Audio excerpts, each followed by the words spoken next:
for waiting, you guys.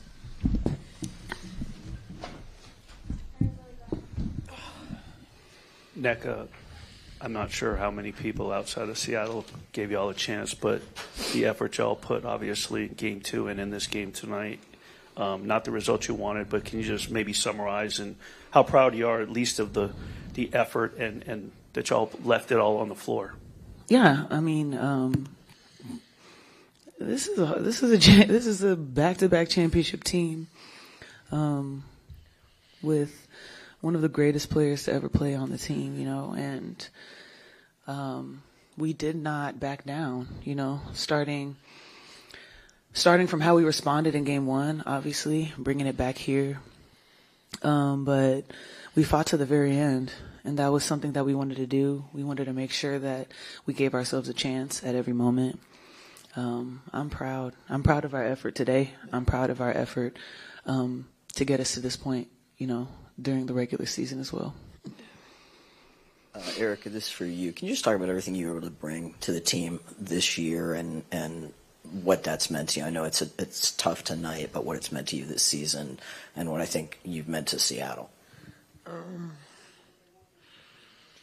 think me just owning the adjustment from coming off the bench, starting, coming off the bench, and just being able to be whatever I need to be for the team on any given night. Like Nneka said, we fought hard. We gave them a battle. Nobody put us in this position to have this game this close because of the first game. And I think we responded well in the second game. So to be in this game, losing by 1 hurt. But I for sure think we put the world on notice that we wasn't a team to back down. This wasn't a walk in the park for them, and they know that. Sorry, I know it's tough right now, but I wanted to ask about that final possession and just what you saw from the Aces defense and your team just trying to make that final bucket. What did that look like from your vantage point? I'll take that shot every time. Every time. It just didn't go in and hit the back of the rim.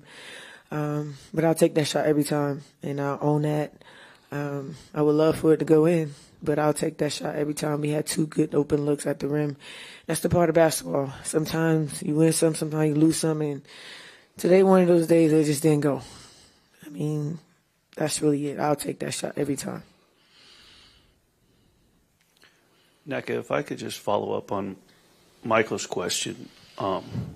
With everything that you've seen in your career, you're sitting next to someone who pours her emotions in. I remember in 2019 when she hoisted that MVP trophy, what she's meant and brought the best out of veterans like you and Sky. Absolutely. You know, she brings that enthusiasm to the game. I had the pleasure of actually being on that all-star team and also playing in LA with her. So that passion, that's something that not a lot of people can bring. And she's someone that doesn't count herself out, you know, when a lot of people do. And that's very hard to do in this league.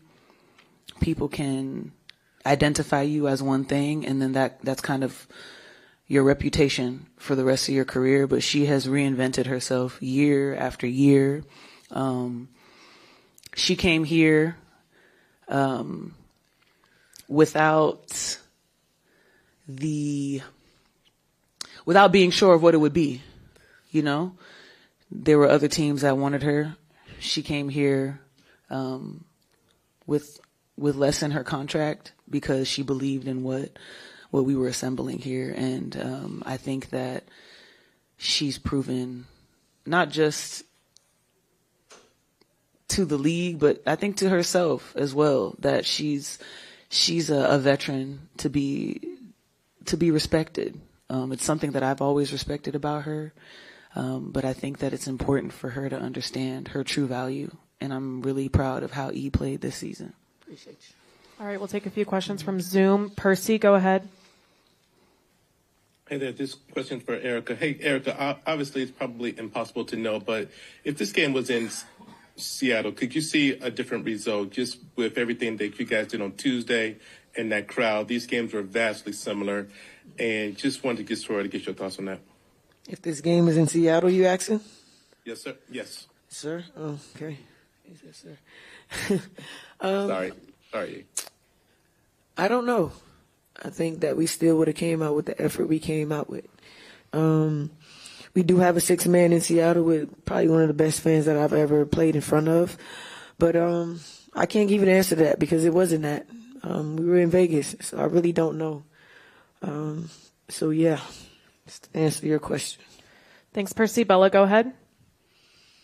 For you, Nneka, it looked on the broadcast like you were sort of the one leading the huddle and giving a message to your teammates at the final whistle. Just what was your message to your teammates after that result?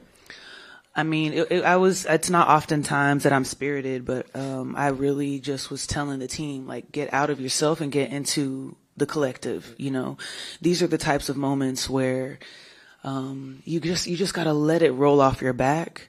And perhaps it might be, I guess, a little bit pretentious for me to say because that's just how I am. But I got out of myself to just communicate in that moment. You know, we all had moments during the game where we just needed to kind of let go and keep it moving and be together and be where we were as a group. And so that was kind of my biggest message in that huddle. Maz, go ahead.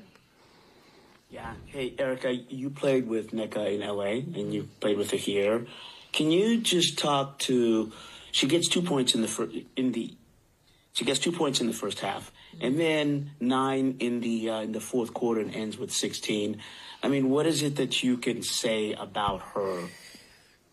Well, I told Sky at halftime, I was like, Nneka only had 4 attempts. I don't care what Noe we're drawing up. We got to get Nneka the ball. She's one of our head of the snakes, and Scott took pride in that. But for me, what I don't know about Nneka is when we say president, it's really that. Like, the work, first one in the gym, sometime last one in the gym, is just very disciplined. Someone that probably going to be a Hall of Famer because of her work ethic and what you guys seeing every night. Just winning these games for us. I look up to her. I call her before I signed here because I heard a lot of things about Seattle. And for me, coming to Seattle wasn't about the money. I could have went somewhere and made money. Like, I'm good with money. But I called Nneka and I said, Nneka, just give me the God honest truth of what's in Seattle. And the things she told me is what drew me to come to Seattle. So, and I knew I was playing with Nneka who's going to give me that leadership that I need because my previous year had me a little less confident, but I knew being with Nneka would give me something that I haven't had, and she's been showing up for us all season. And she's going to continue to show up for us off the court too as well. We got some things to get handled.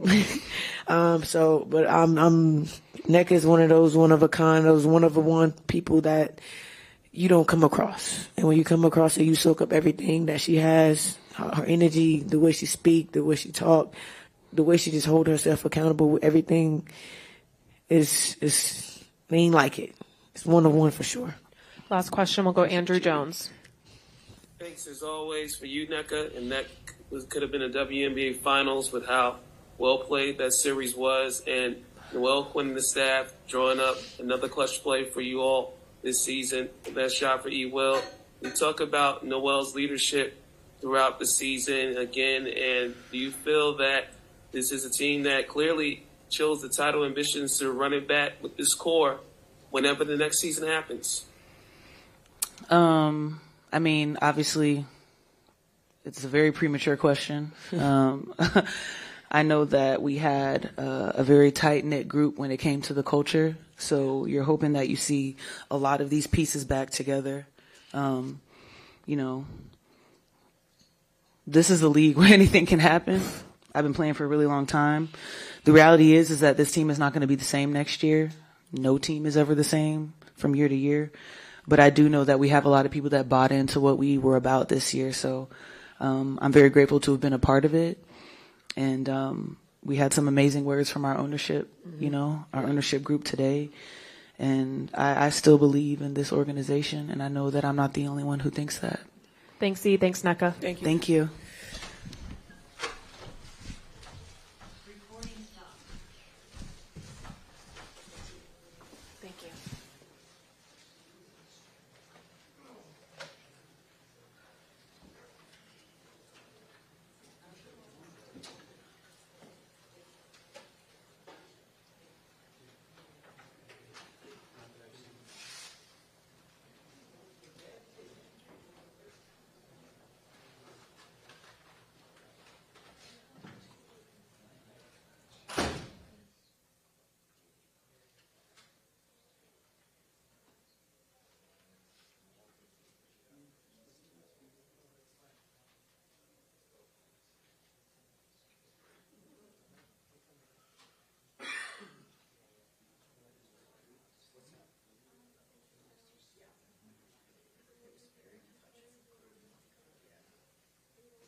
You were asked what was going through your mind after that win, and you said you couldn't say it on TV. I'm wondering if you've had some time to clean it up.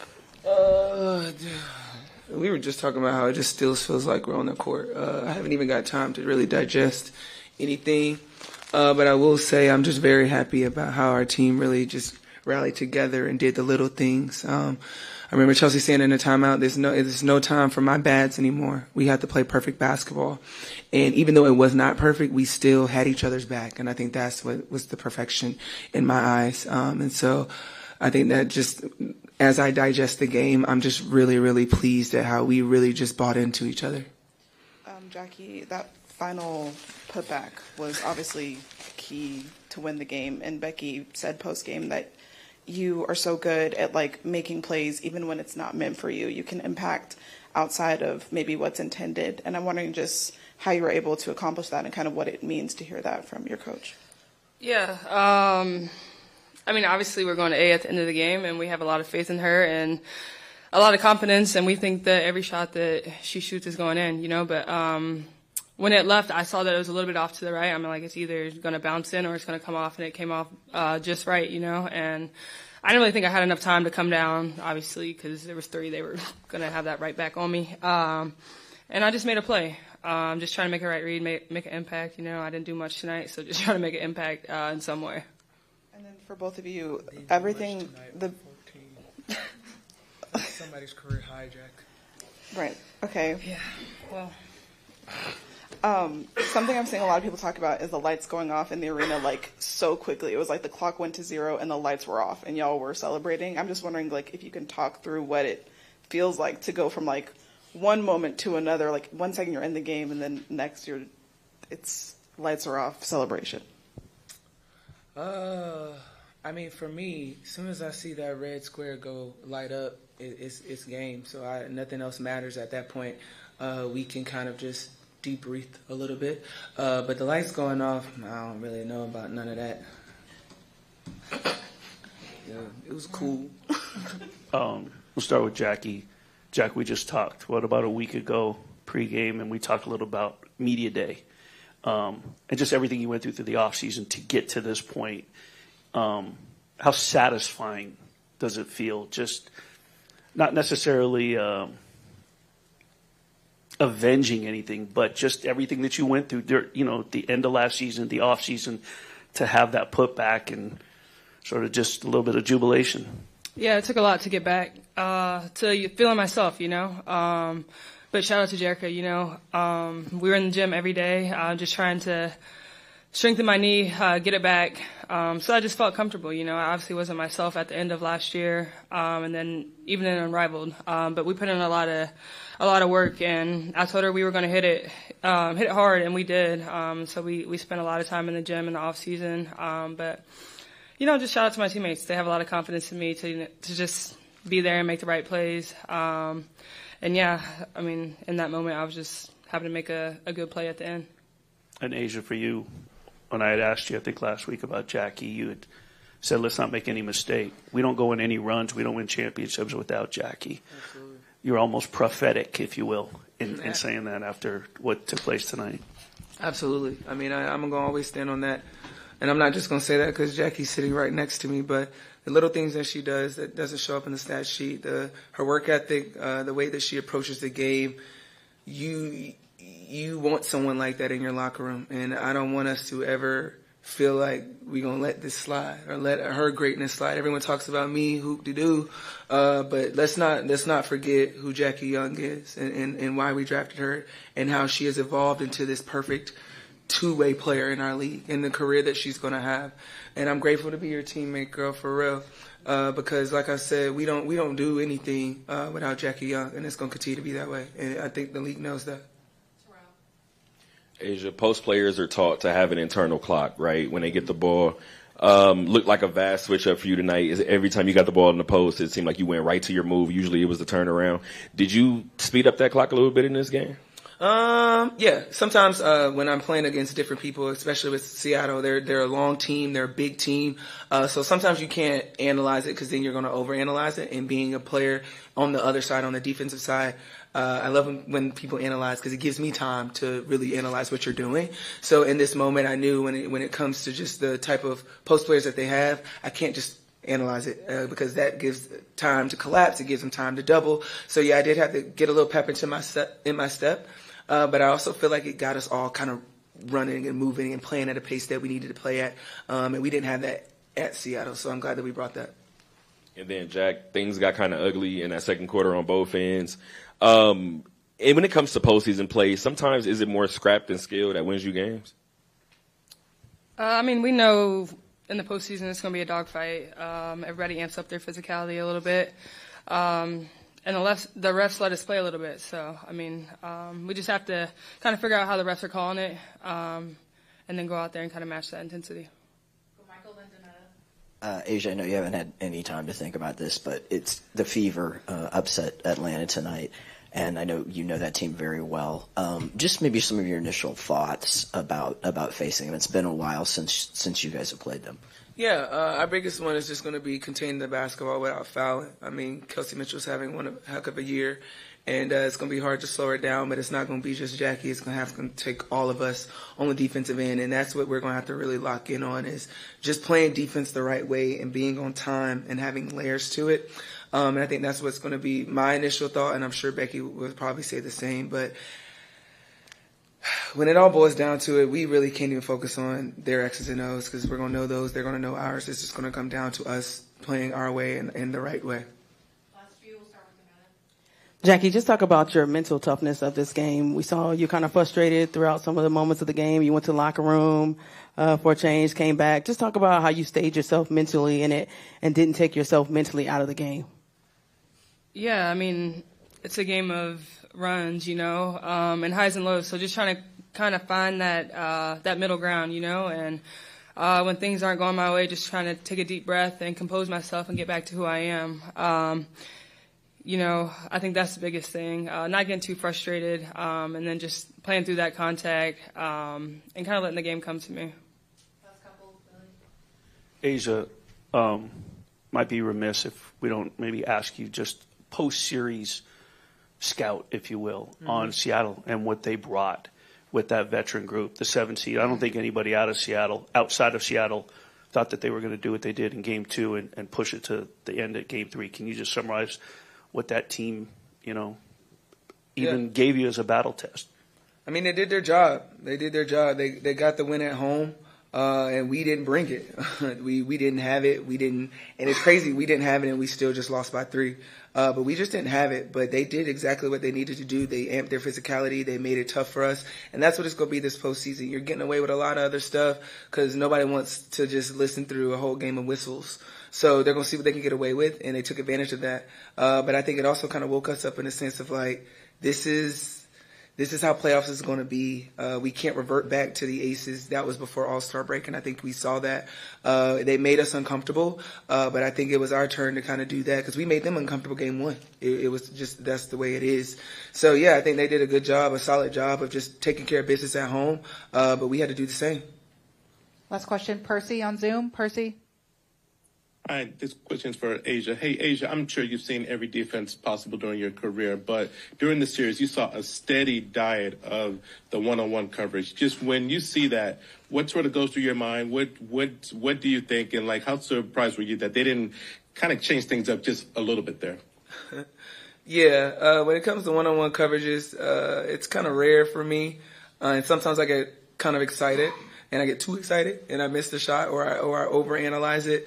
But this game, I just took what the defense was giving me. They put a lot of different length on me to figure out to alter my shots or to make me pass or whatever. But one thing I kind of continue to work on is doing that. Oh, hey, Mom and Dad. Was doing that. Like, I put the work in to make sure that I'm ready for any type of look. I put the work in to make sure that I can make the passes out of the double. So I'm pretty much trying to make sure that I'm locked in on any defensive coverages. And it's going to be hard because it's always going to look different and teams are going to disguise it. But it just comes from putting in the work and getting just an understanding and getting to your spots. All right, thank you, players. Let's go, Eva Roscoe. Oh, God. They got